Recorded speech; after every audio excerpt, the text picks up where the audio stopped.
Oops. Sorry about that.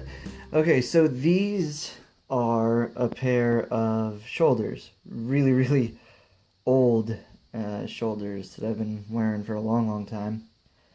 Again, these were something that I had painted black several times.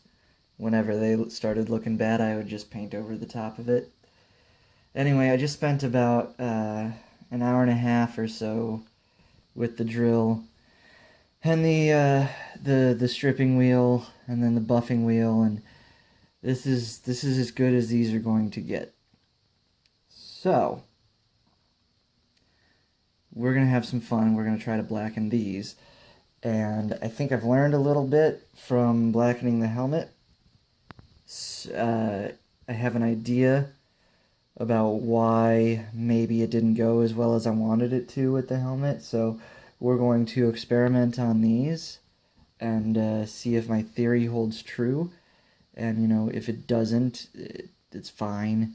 These are just shoulders, and I can go back and paint them or whatever.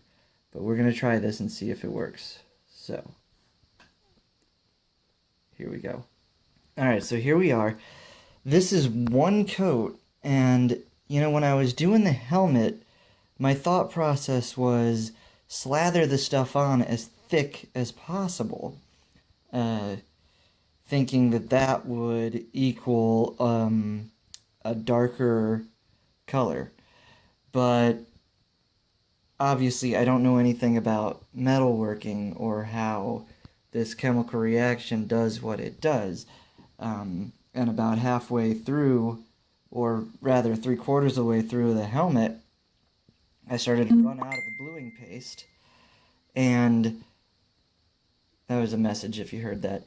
And I started doing it super thin, and I noticed that when I did a thin coat, it actually seems to work better.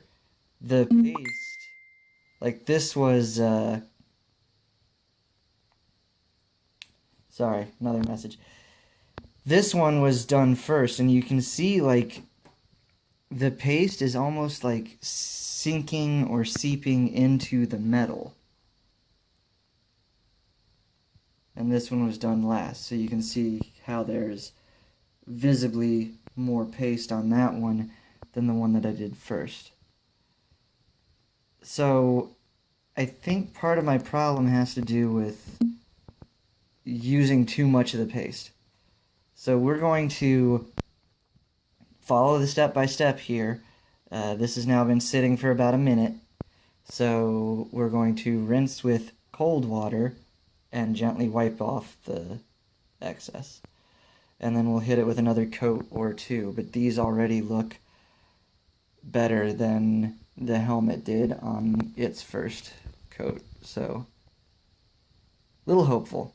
Not too much, but a little. Okay, so this is one coat. I went through and I wiped it off, you know, cold water rinse. And then I hit each piece with a little bit of steel wool to try to kind of blend, get rid of any streaks or whatnot. After that, hit it with some rubbing alcohol to clean all the residual oil, or, you know, just clean it all off, get it down to where it's just, you know, metal again. As always, gloves. So here's the new process, because obviously this needs more coats. This is not dark enough yet. So here we go. And I am just going to put on here a little dot, about a quarter size. Then I've got my trusty brush, and I'm going to cover the whole piece with a thin, even coat.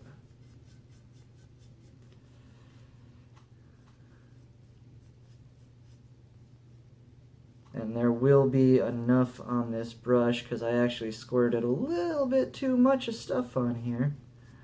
Too much stuff, huh? 'Cause I'm Italian.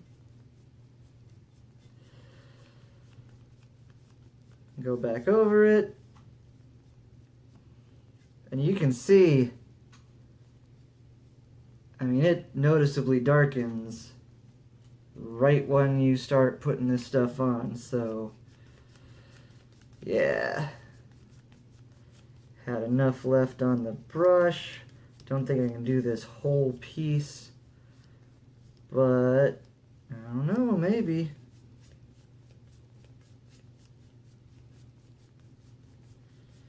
I think the lesson that I've learned is that this stuff goes, it stretches a lot farther than I was giving it credit.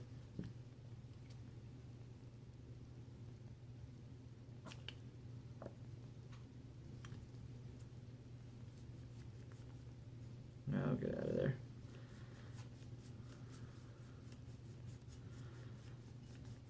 So, for future reference, future Mike, if you go to do this again, a little dab will do you. Little dab will do you. Isn't that just that was like a Miracle Whip, or no? Like a Cool Whip commercial way back in the day? I don't know. I don't know.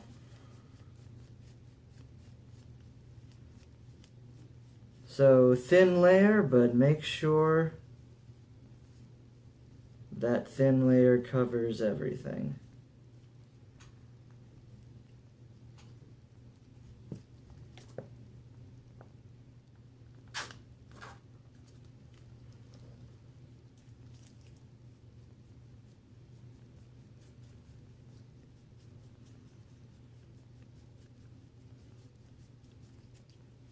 And always wear gloves, kids.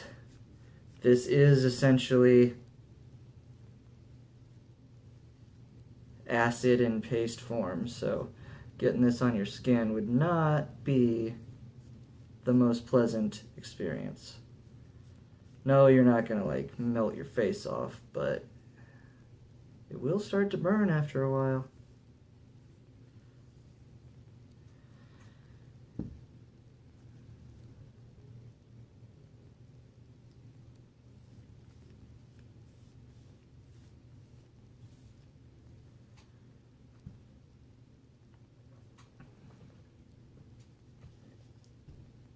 Okay.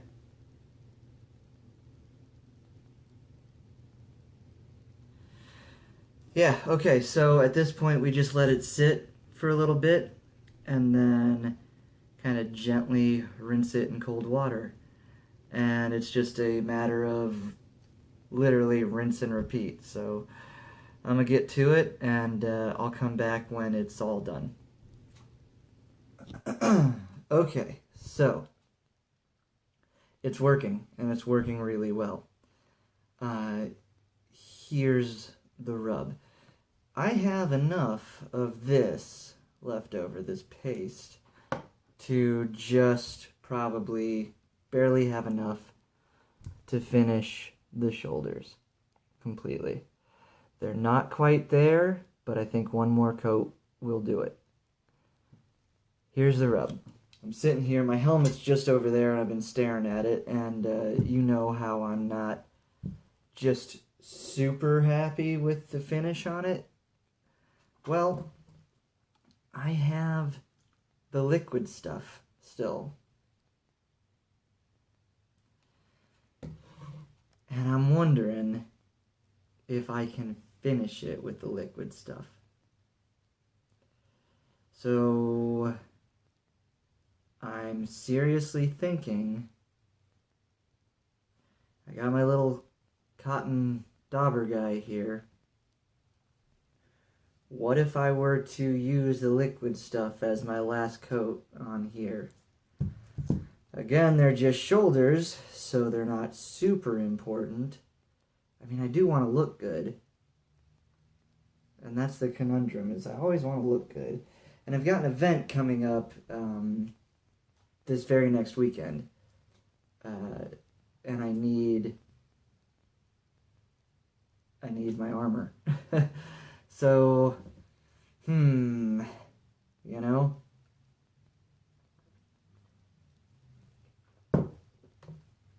Let's try it. Let's try it.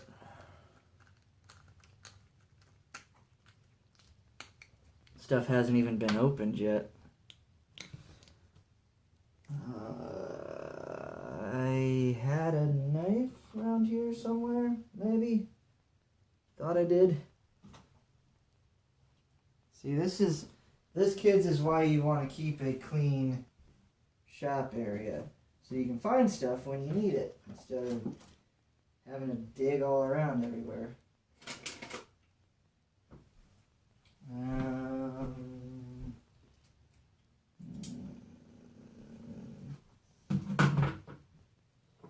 Well, fine. Next best thing.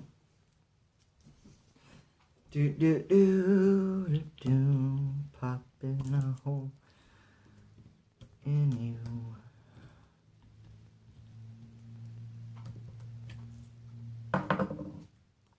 Alright, now this stuff, I've used it before. This stuff is highly corrosive, so definitely make sure you're wearing gloves.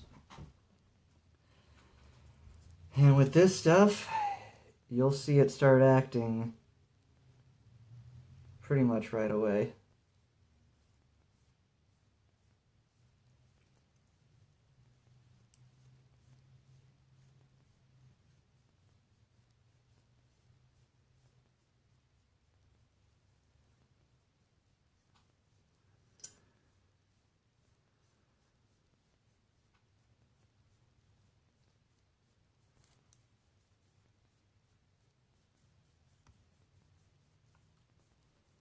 And it's a liquid, so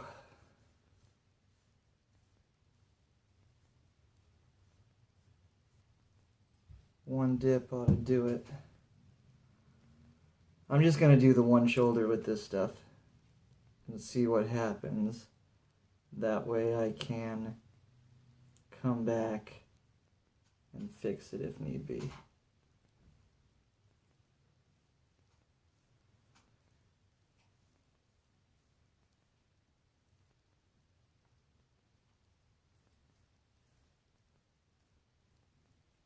This stuff has the same exact instructions. Apply, wait a minute, rinse with cold water.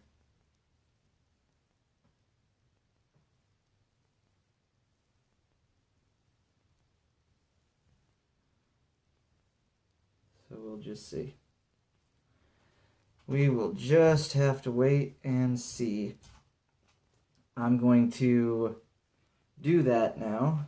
I'm going to wait 1 minute for these guys to dry, then I'll rinse them with cold water, wipe them down, see what happens. Be right back. Okay, so the result of that experiment was that it scared me a little bit because it streaked really bad, but after I brushed it up with some steel wool, it looks fine. The thing about it is, it's a net zero, nothing. Here's the one I hit with the liquid blue. Here's the one that I didn't touch. They're the same color. So, we're just going to hit it with one more go with the paste. Hopefully that'll darken it up to where I'll be happy. And that'll be the end of it. And then I've got some gun oil that came in the mail, so I'll shine it up with some gun oil and we'll call it a day. And I guess I'm just gonna have to live with the helmet as it is right now, and I can order some more of the paste at a later date, clean it up when I get back from the event on the 12th, and yeah, should be fine. I'll come back and show you the finished product. Okay, so I'm calling it done. As the very, very last step, I went in, like it says to do. And, I did one more coat of the paste, rinsed it in cold water, wiped them down, hit them with steel wool, wiped it down with some alcohol to get any dust particles out of there. And then, because I figured this is as good as I'm getting, I went and saturated with some good old-fashioned hops gun oil. Because, yeah, it's awesome. So at this point, these just need to sit and cure overnight. Honestly, it's not, they're not midnight black or anything, it's not, like, it's not as black as my t-shirt, but I think I like the color. And these guys, I don't know if it's because I figured out not to spread it on so thick, or just because they're smaller pieces, but they turned out, I feel like they turned out a lot better, especially considering how gross these were. I was not able to get these as clean as I got the helmet, and these actually turned out better, I think. I don't know how much of this you're gonna be able to see, but like that hole there, it's got some really deep scratches, and it was bad. It was really bad, and there was some bad pitting on here too. But this blackening process has really, it turned down the volume on the pitting. You don't really notice it anymore. So I think that is a mission accomplished kind of deal. So, for future Will watching this, paste is good, but do thin coats, thin layers of paste. And make sure you've got a large chunk of your day cut out and ready, because this is a long process. So that's it for now. I'll edit this movie together. Hopefully it's not as long as the other one, but we'll see. Anyway, thanks for watching, and catch you the next time I try to do something crazy. Bye.